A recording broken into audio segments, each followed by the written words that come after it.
Hello दोस्तों, स्वागत है आपका अपने यूट्यूब चैनल एडू बॉक्सिंग पे। थोड़ा लंबा गैप हो गया था, मैं आउट ऑफ स्टेशन चला गया था किसी काम से। आज से हम फिर से कंटिन्यू करेंगे। हमारा जो हम प्रैक्टिस क्वेश्चन अपने डिस्कस कर रहे थे जीके और करंट अफेयर के, जो हमारे अपकमिंग एग्जाम्स ईपीएफओ और दिल्ली डेवलपमेंट अथॉरिटी के जो एग्जाम होने वाले हैं, या एसएससी सीपीओ, थोड़ा ये गलत हो गया है टाइपिंग में, ठीक है, ये सीपीओ है, एसआई दिल्ली पुलिस। इसमें और जो वेरियस वेरियस एग्जाम्स आपके होने वाले हैं 2023 में आने वाले, उन समय आपके ये काम आ सकते हैं। ओके, चलिए स्टार्ट करते हैं। हाँ, वो जो आपका एक एग्जाम होने वाला है DFCCIL का, okay, dedicated freight corridor corporation India limited, ठीक है। इसका जो एग्जाम होने वाला है 25 अगस्त को, उसमें भी आपके इसमें से क्वेश्चन इंपॉर्टेंट हो सकते हैं, तो आप लोग प्लीज इसको जरूर देखिएगा। ओके, ये पार्ट 6 है, इसके पहले 5 पार्ट और आ चुके हैं, आप उनको भी चाहें तो जाकर के चैनल पर देख सकते हैं। ओके, चलिए, इसमें भी हमने वही नंबर ऑफ क्वेश्चंस 30 रखे हुए हैं। ओके, अगर आप फर्स्ट टाइम आए हैं, अगर आपको ये वीडियो अच्छा लगता है तो प्लीज चैनल को सब्सक्राइब जरूर करें और वीडियो लाइक जरूर करें। ओके, चलिए, क्वेश्चन नंबर 1 हमारा क्या कह रहा है, which of the following committees recommended inclusion of the fundamental duty, ठीक है, किसने रिकमेंड किया था फंडामेंटल ड्यूटीज के लिए, ठीक है, तारापुर कमेटी, राधा कृष्ण कमेटी, बलवंत राय कमेटी या स्वर्ण सिंह कमेटी। ओके, तो हमारा करेक्ट ऑप्शन डी हो जाएगा, स्वर्ण सिंह कमेटी। ओके, स्वर्ण सिंह कमेटी ने रिकमेंड किया था फंडामेंटल ड्यूटी के लिए। ओके, ओरिजिनली जो कॉन्स्टिट्यूशन में थी हमारी, वो 10 फंडामेंटल ड्यूटी थी, उसके बाद हमारी 11th हो गई थी, 11 टोटल फंडामेंटल ड्यूटीज हो गई थी, जो कि 86th कॉन्स्टिट्यूशनल अमेंडमेंट, ठीक है, 2002 में ऐड कर दी गई थी। ओके, अच्छा, एक चीज और क्वेश्चन है कि फंडामेंटल ड्यूटीज हमने बोरो कहां से करी है, तो हमने ये मॉडर्न टाइम रशिया यानी यूएसएसआर से हमने ये बोरो करी थी। ओके, ये भी याद रखिए कि हमने फंडामेंटल ड्यूटी कहां से बोरो करी है, तो यूएसएसआर से करी है। ओके, चलिए, question number 2, where is the Nongkrem dance festival being celebrated, ठीक है, नोग्रेम डांस फेस्टिवल है, ये किस जगह पर, किस स्टेट में ये सेलिब्रेट होता है। 4 ऑप्शन है, मिजोरम, त्रिपुरा, मेघालय या अरुणाचल प्रदेश। ओके, सो इसका हमारा करेक्ट ऑप्शन हो जाएगा मेघालय, ये मेघालय का फेस्टिवल है। ओके, याद रखिएगा। एक वांगला भी फेस्टिवल होता है, कुछ मेघालय के मैं कुछ और बताऊं आपको, तो एक वांगला फेस्टिवल होता है, ठीक है, वांगला, एक वांगला होता है, एक लाहो होता है, वांगला, लाहो, ठीक है, ये दोनों भी हमारे फेस्टिवल कहाँ के हैं, मेघालय के हैं। ओके, चलिए क्वेश्चन नंबर 3 पे चलते हैं। The Elephanta caves are dedicated to which of the following deity, ठीक है, एलिफेंटा केव्स जो है ये किस मेन डीआईटी के लिए हैं, शिवा के लिए है, तीर्थंकर महावीर के लिए है, विष्णु के लिए है या लॉर्ड बुद्धा के लिए है। तो इसका हमारा करेक्ट ऑप्शन क्या हो जाएगा, शिवा, लॉर्ड शिवा के लिए है। एलिफेंटा केव्स किसको बिलोंग करती हैं, शिवा को बिलोंग करती हैं। ओके, जो आपने अजंता एलोरा का नाम सुना होगा, अजंता एलोरा का, ओके, अजंता और एलोरा जो गुफाएं आपने सुना होगा, ठीक है, जो महाराष्ट्र में है, उसमें हिंदू और बुद्धिज्म की हैं। ओके, हिंदुज्म से रिलेटेड और बुद्धिज्म दोनों से रिलेटेड वही केव्स हैं। ओके, याद रखिएगा।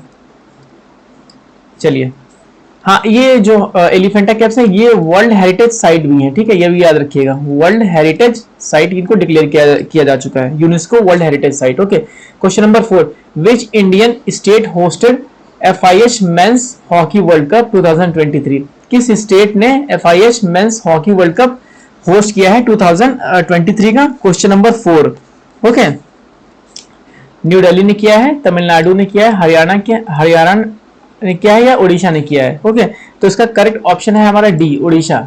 उड़ीसा में ये होस्ट हुआ था, इसको जीता किसके द्वारा गया था, 1 बाई, तो 1 बाई आपको याद रखना है, ये जर्मनी, ठीक है, ये सॉरी जर्मनी के द्वारा ये जीता गया है।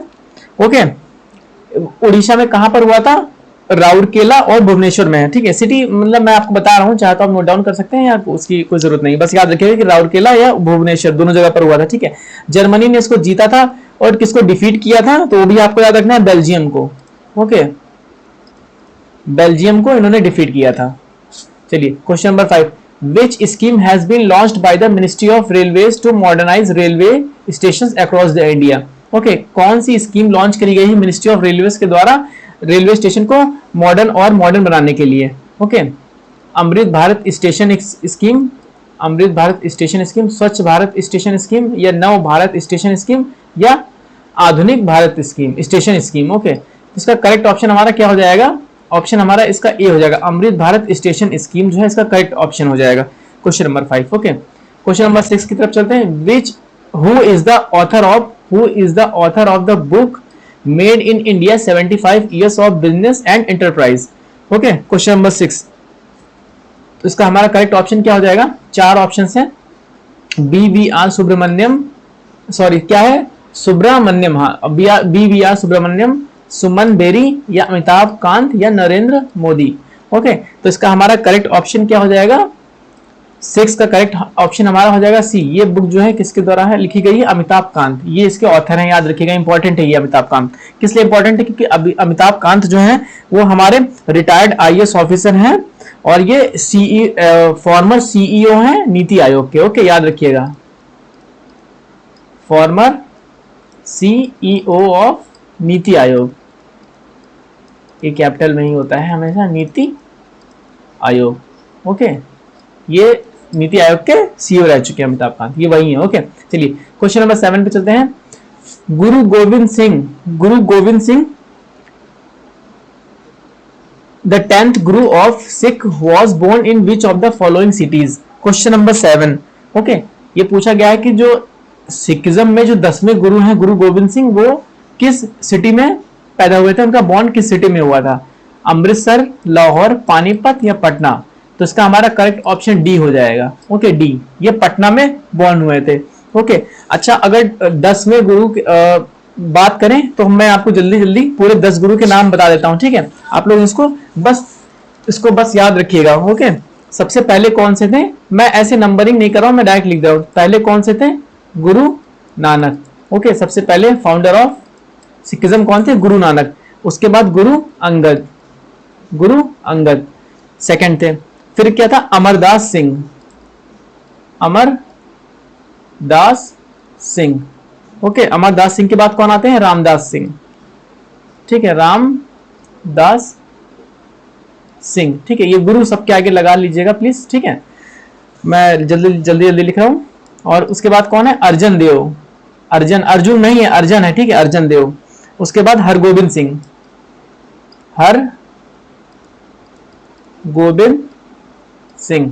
ओके, उसके बाद हर राय सिंह। ठीक है, हर राय, गुरु हर राय, इतना ही नाम है, हर राय। ठीक है, उसके बाद गुरु हर कृष्णा। ओके, उसके बाद गुरु तेग बहादुर।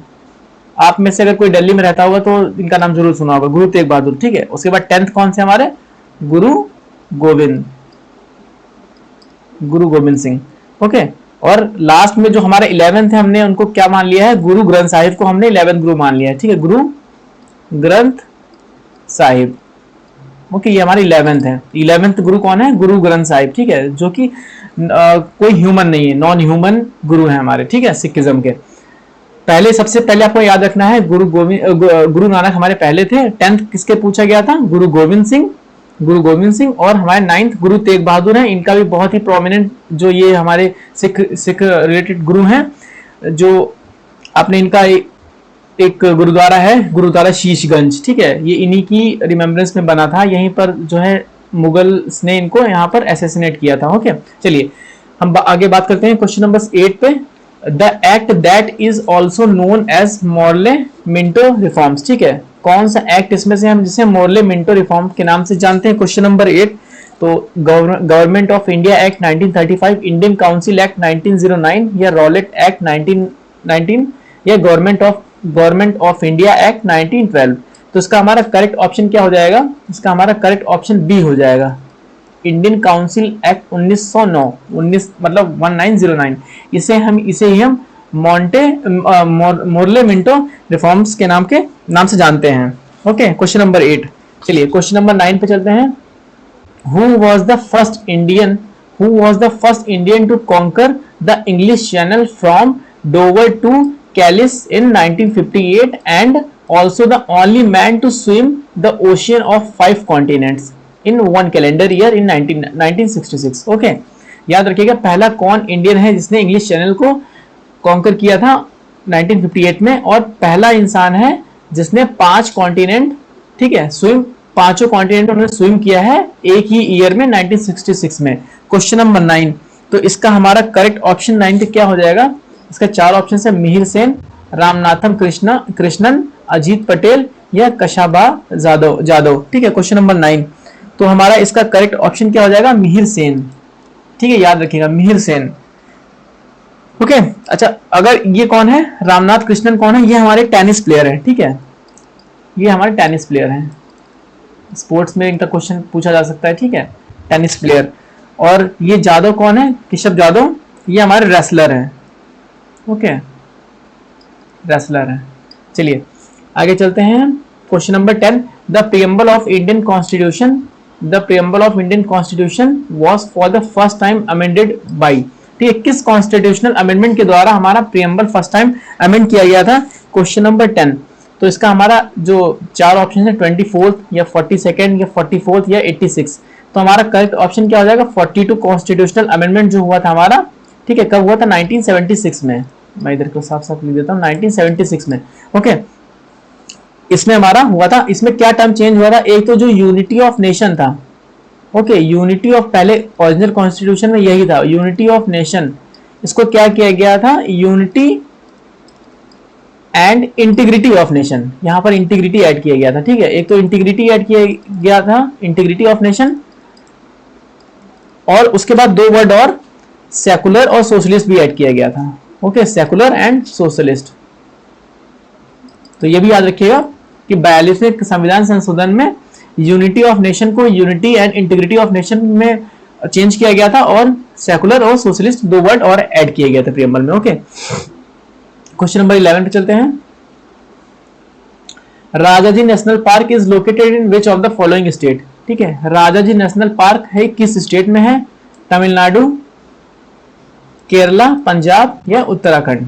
ओके, तो इसका करेक्ट ऑप्शन क्या हो जाएगा? इसका ऑप्शन हो जाएगा डी, उत्तराखंड। उत्तराखंड में हमारा राजाजी नेशनल पार्क है। Question number 11। ओके, अच्छा, अगर उत्तराखंड में और हम बात करें, ठीक है, तो कौन कौन से हैं उत्तराखंड में? उत्तराखंड में सबसे पहले मैं लिख देता हूं नेशनल पार्क। ठीक है, एक तो जिम कॉर्बेट नेशनल पार्क है, Jim Corbett, Jim Corbett national park है। Okay, Jim Corbett national park है। नंदा देवी नेशनल पार्क है, Nanda Devi. Valley of flowers, valley of flowers. Okay, Gangotri national park, Gangotri national park. और हाँ, ठीक है, ओके, एक गोविंद भी नेशनल पार्क है, कुछ खास बहुत बड़ा पार्क नहीं, इंपॉर्टेंट नहीं, लेकिन फिलहाल जान लीजिए गोविंद नेशनल पार्क। ठीक है, गोविंद नेशनल पार्क ये भी है यहाँ पर। चलिए, ओके, क्वेश्चन नंबर 12 पे चलते हैं। Global competitiveness report publish by, ठीक है, रिलीज बाई, किसके द्वारा की जाती है? ये पूछा गया है। ग्लोबल कॉम्पिटिटिवनेस रिपोर्ट किसके द्वारा रिलीज की जाती है? WTO, world economic forum, SAARC या European union. Question number 12, question number 12 का हमारा करेक्ट ऑप्शन क्या है? World economic forum. ठीक है, अब वर्ल्ड इकोनॉमिक फोरम जो है ये कब बना था? ठीक है, तो ये कब बना था? 1995 में। ओके, इसका हेडक्वार्टर कहाँ है? जिनेवा में। Okay, Geneva Switzerland. Okay, Geneva Switzerland. अरे सॉरी, मैंने WTO को बता दिया, ये WTO का है। ओके, ये जिनेवा स्विट्जरलैंड जो है 1995 ये WTO का, वर्ल्ड ट्रेड ऑर्गेनाइजेशन का है। ओके, वर्ल्ड इकोनॉमिक फोरम, ये भी, इसका भी हेडक्वार्टर स्विट्जरलैंड में, ये 1971 में बना था। ओके, वर्ल्ड इकोनॉमिक फोरम 1971 में बना था, और कोलोग्नी एक प्लेस है वहां पर, कोलोग्नी स्विट्जरलैंड। ओके, यहाँ पर आपका ये हेडक्वार्टर है इसका, जो मैंने पहले बताया वो वर्ल्ड इकोनॉमिक फोरम का था। ओके, सार्क जो है ये 1985 में बना था। ओके, 1985 में बना था, इसका हेडक्वार्टर काठमांडू में है। ठीक, काठमांडू में इसका हेडक्वार्टर, काठमांडू। यूरोपियन यूनियन एक यूनियन है यूरोपियन कंट्रीज का। ओके, चलिए एक बार फिर से मैं जल्दी से बताता हूँ। World economic forum, sorry, WTO 1995 में बना था, स्विट्जरलैंड में है, जिनेवा स्विट्जरलैंड में इसका हेडक्वार्टर है। वर्ल्ड इकोनॉमिक फोरम 1971 में बना था, कोलोग्नी स्विट्जरलैंड में इसका हेडक्वार्टर है। सार्क 1985 में बना था, 1985 में बना था, इसका हेडक्वार्टर कहाँ है? काठमांडू में। Okay, question number 13, which of the following lake is situated in the India China border. ठीक है, इंडिया चाइना बॉर्डर पे कौन सी लेक है जो इनमें से है। ओके, पैंगोंग सो लेक, वुलर लेक, या पेम्परानाई लेक, या सोंगमो लेक। ठीक है, तो इसका हमारा करेक्ट ऑप्शन थर्ड का क्या हो जाएगा, 13 का question option number A, Pangong so lake जो है वो हमारी इंडिया चाइना बॉर्डर पे है। ओके, पैंगोंग सो लेक। वुलर लेक कहां पर है, वुलर लेक ये कश्मीर में है। ठीक है, याद रखिएगा ये चीज में, ये लेक के बारे में हम कई बार बात कर चुके हैं। ठीक है, ये कश्मीर में है। पेम्पराई लेक कहां पर है, मेघालय में है, मेघालय। सोंगमू कहां पर है, सिक्किम में है। ओके, ये सब आप लोग बार बार मैं बताता रहता हूं, आप इसको याद रखिएगा। ठीक है, पेम्परानाई लेक कहां पर है, मेघालय में है। सोंगमू लेक कहां है, सिक्किम में है। वुलर लेक कश्मीर में। पैंगोंग सो जो है ये भी लद्दाख में है, ये लद्दाख में है। ओके, ठीक है, चलिए क्वेश्चन नंबर 14 पे चलते हैं। Gold coins issued by the Gupta kings were known as. Gold coins issue जो की जाती थी गुप्ता किंग्स के द्वारा, उन्हें हम क्या कहते थे। चार ऑप्शंस हैं, सोनाराज, दिनाराज, या पनाज, या सोन पानाज। ठीक है, तो इसका हमारा करेक्ट ऑप्शन क्या है, 14 का हमारा करेक्ट ऑप्शन है बी। ठीक है, दिनाराज, इसे हम दिनाराज नाम से जानते थे। हमारी गोल्ड क्वाइंस होती थी, जो हम गोल्ड क्वाइंस होती थी जो गुप्ता रूलर्स जो क्या करते थे, इशू करते थे। गुप्ता किंग्स के द्वारा जो इशू करे जाते थे गोल्ड क्वाइंस, उन्हें हम दिनाराज कहते थे। ओके, सोनाराज क्या होता है, जिसे हम सुनार कहते हैं, हिंदी में कहते हैं ना सुनार, जो सोने की ज्वेलरी की शॉप होती है, सुनार, ये वही सुनार है।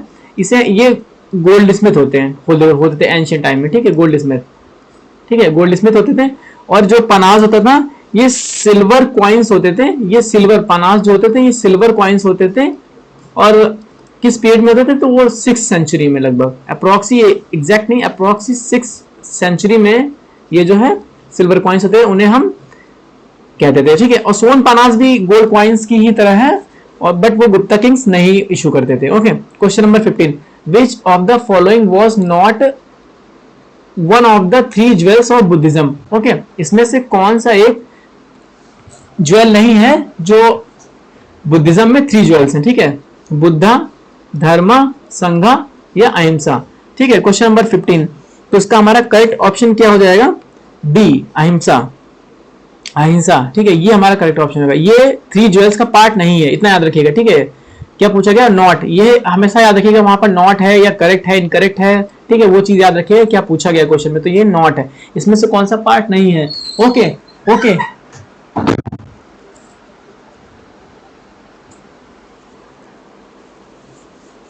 जो 3 ज्वेल्स की बात करें हम, तो बुद्धा जो है ये कौन सा है, इसे हम येलो ज्वेल कहते हैं। ओके, ये मैच द फॉलोइंग आपसे पूछ सकते हैं, ये येलो हो जाएगा।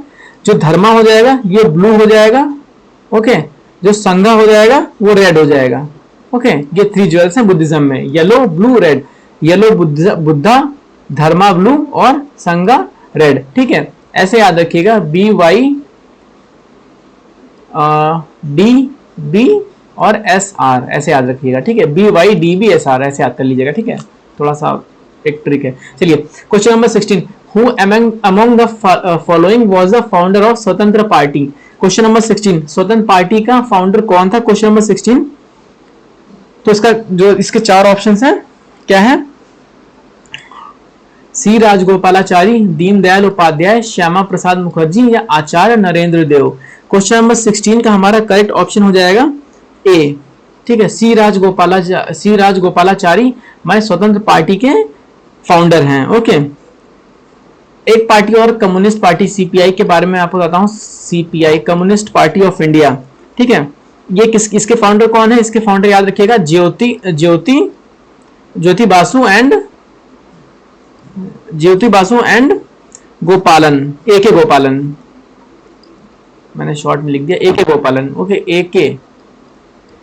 CPI communist party of India के फाउंडर कौन है, ज्योति बासु एंड AK गोपालन इसके फाउंडर हैं। Okay, question number 17, which is not correctly matched. ठीक है, इसमें से कौन सा इनकरेक्टली मैच्ड है। ठीक है, इनकरेक्टली मैच है, ये नॉट करेक्टली मैच है। देखिए बात है, 18 October Indian air force day, 15 January Indian army day, 1 February foundation day of Indian coast guard या 4 दिसंबर इंडियन नेवी डे। तो इसका करेक्ट ऑप्शन क्या हो जाएगा क्वेश्चन नंबर 17 का? ए हो जाएगा। ठीक है, ये गलत है, मतलब ऑप्शन ए सही होगा और ये जो मैच है ये गलत है। 18 नहीं है, 8 अक्टूबर है। 8 अक्टूबर को हमारा इंडियन एयरफोर्स डे होता है। ओके, 8 को हमारा इंडियन एयरफोर्स डे होता है, बाकी सारे हमारी करेक्टली मैच हैं। ओके,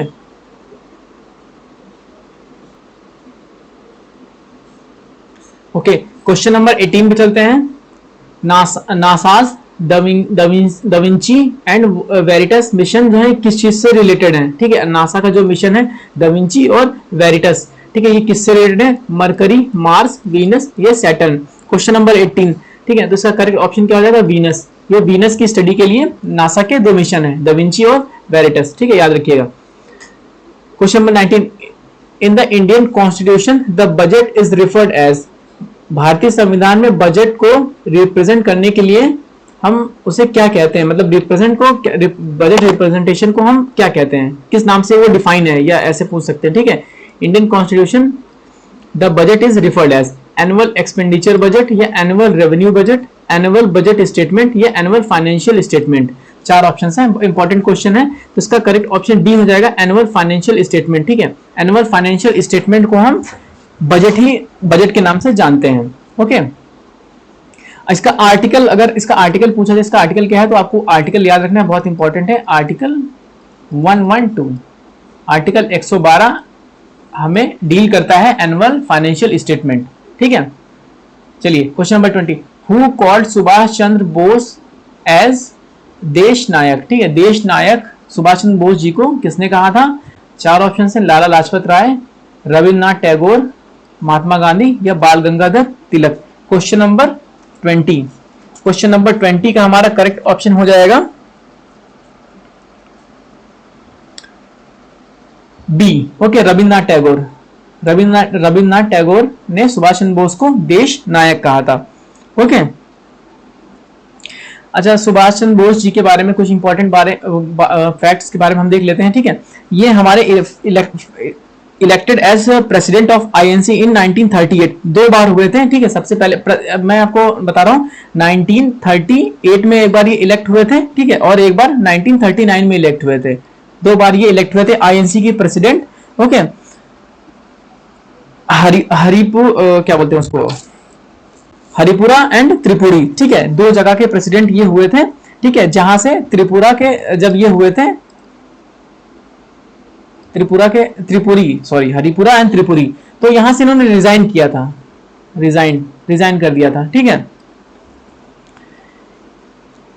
क्या देखिएगा, 2 बार हुए थे, 1938 में हुए थे, 1939 में हुए थे, और त्रिपुरा में जब ये इलेक्ट हुए थे तो उन्होंने रिजाइन कर दिया था। ओके, चलिए क्वेश्चन नंबर 21 पे, who among the following is the author of the book how to live your life? Question number 21, J K Rowling, Gaur Gopal Das, Ruskin Bond या Ashneer Grover. Question number 21।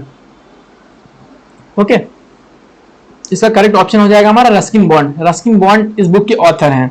Okay, Gaur Gopal Das का एक बहुत फेमस है, मैं आपको बताता हूं, एनर्जाइज योर माइंड। ठीक है, ये इनका वर्क है, बुक है। ठीक है, एनर्जाइज योर माइंड, याद रखिएगा। ठीक है, अगर आप कहीं आता है एनर्जाइज योर माइंड किसका है, तो गौर गोपाल दास का है।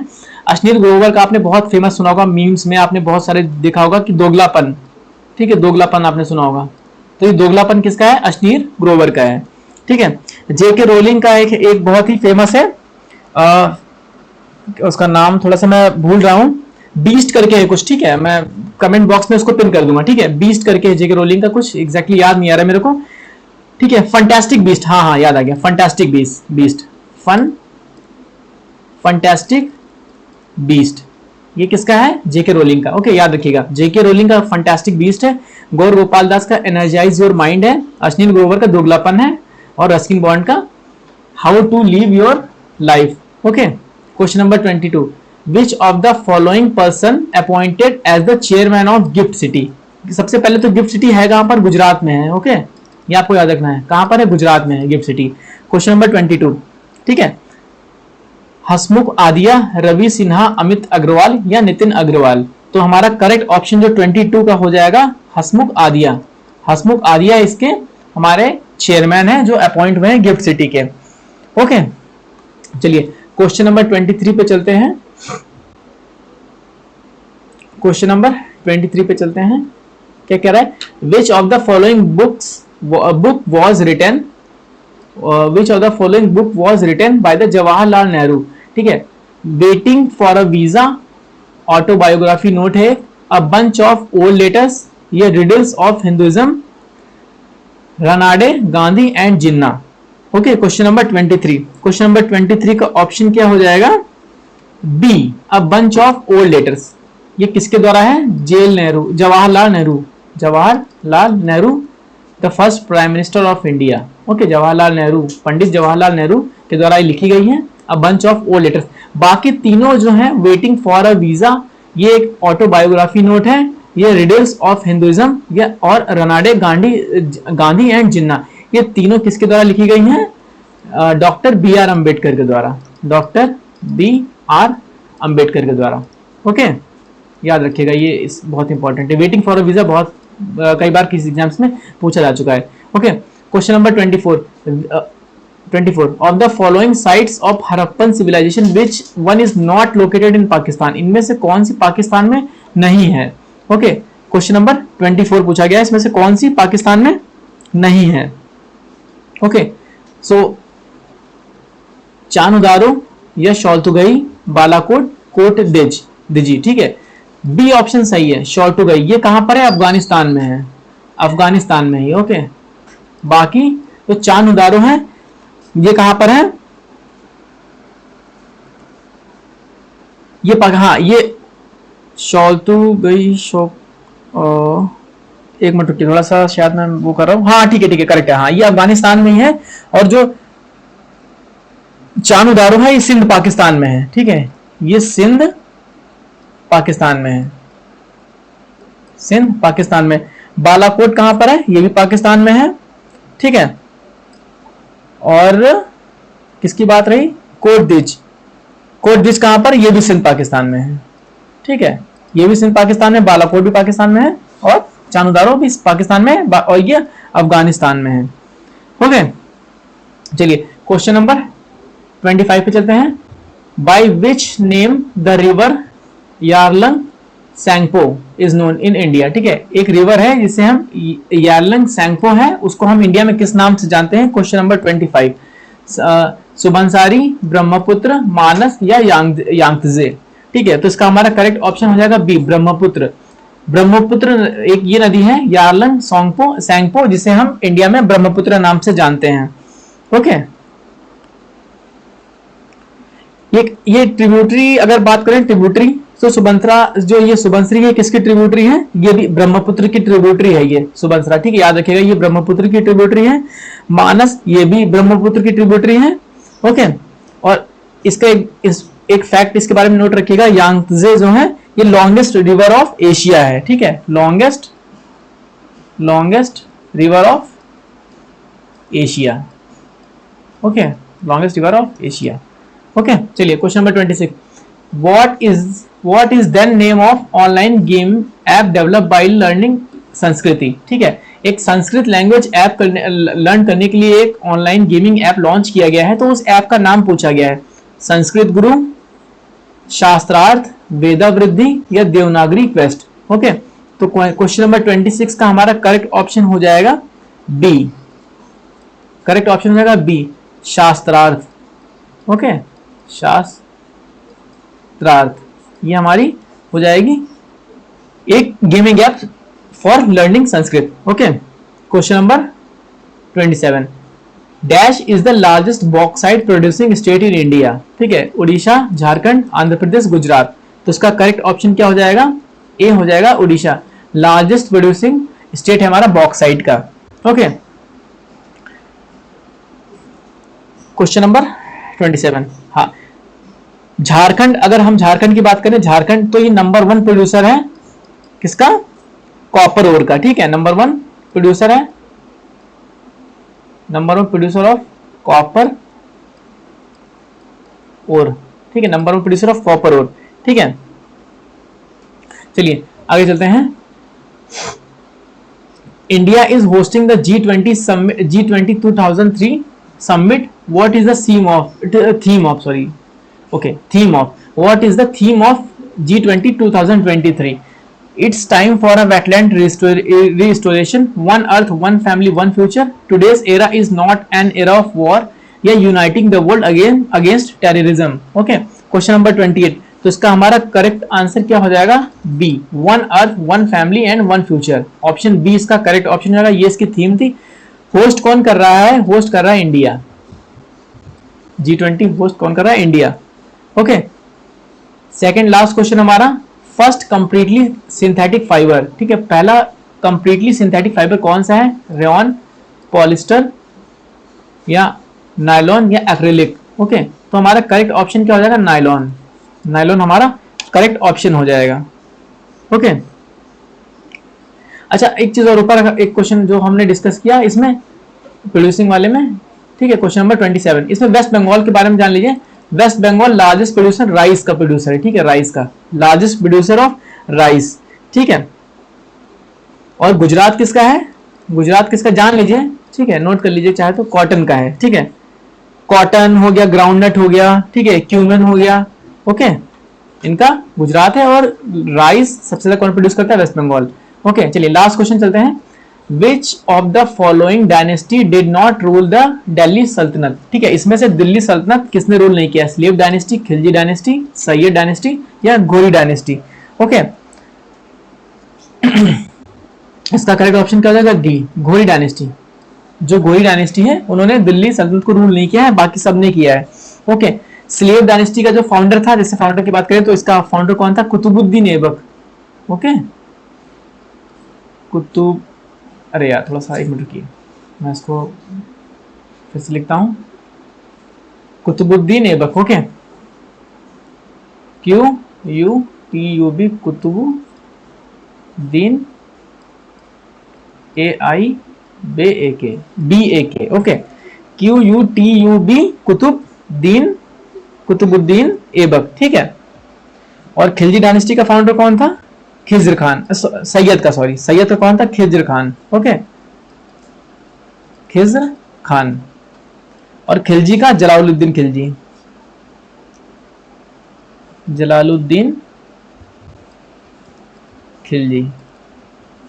ओके, स्लेव डायनेस्टी का फाउंडर कौन था? कुतुबुद्दीन ऐबक। खिलजी डायनेस्टी का कौन था? जलालुद्दीन खिलजी। सैयद डायनेस्टी का खिज्र खान। ओके, तो वीडियो यही एंड करते हैं। होप सो आपको वीडियो अच्छी लगी होगी। सो प्लीज चैनल को सब्सक्राइब जरूर करिए अगर आप फर्स्ट टाइम आए हैं, और वीडियो लाइक करिए और चैनल को जरूर सब्सक्राइब करिए। ओके, नेक्स्ट वीडियो में हम लोग फिर मिलते हैं। मैं कोशिश करूंगा अब गैप नहीं होगा, जल्दी जल्दी हमारी वीडियोस आएंगी। ओके, कीप सपोर्टिंग एंड मिलते हैं next time. All the best, thank you.